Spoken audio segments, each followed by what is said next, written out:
Hello guys, आइ शिवरात्रि छै। देखियो हमरा आर के सब गोटा फ्लाइट के मंदिर जा रहल छै। सब गोटा बन ठन के नया सोना के पूजा पाठ करे ले जाय छै। मनीषा तकर बाद सब गोटा जे छै से अहाँ के मोना विपिन हमरा आर के छै, हम छी सुबोध भाई छै। सब गोटा हमरा आर के मंदिर नजीक के रूम के साइड में छै गणेश मंदिर और साइड में भोला बाबा के मंदिर सेहो छै। अहाँ सब देखियो तहिना हम जे छै से एठना लाइन लगल छै भीतर दर्शन करे ले जाय के लागी।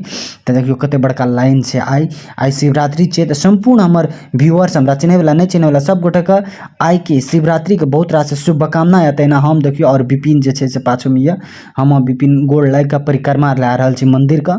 और तहिना ई गणेश भगवान के मंदिर छी जे हमरा आर के गोड़ चोड़ लाग के परिक्रमा भए गेलै। त आब जे छै से हमरा आर के जा रहल छी भोला बाबा के मंदिर लगे में छै। या देखियो भोला बाबा के मंदिर विपिन गेले गोड़ लाग के एले, आब हम जेबे गोड़ तोड़ लागबे। और तहिना जे छै से अपने संपूर्ण जे दर्शक मान देखियो गोड़ तोड़ लाग के पूरे जे छै से बहुत भीड़ रहे तैयो जे छै से भीतर में गेलिए कोना गोड़ तोड़ लाग के।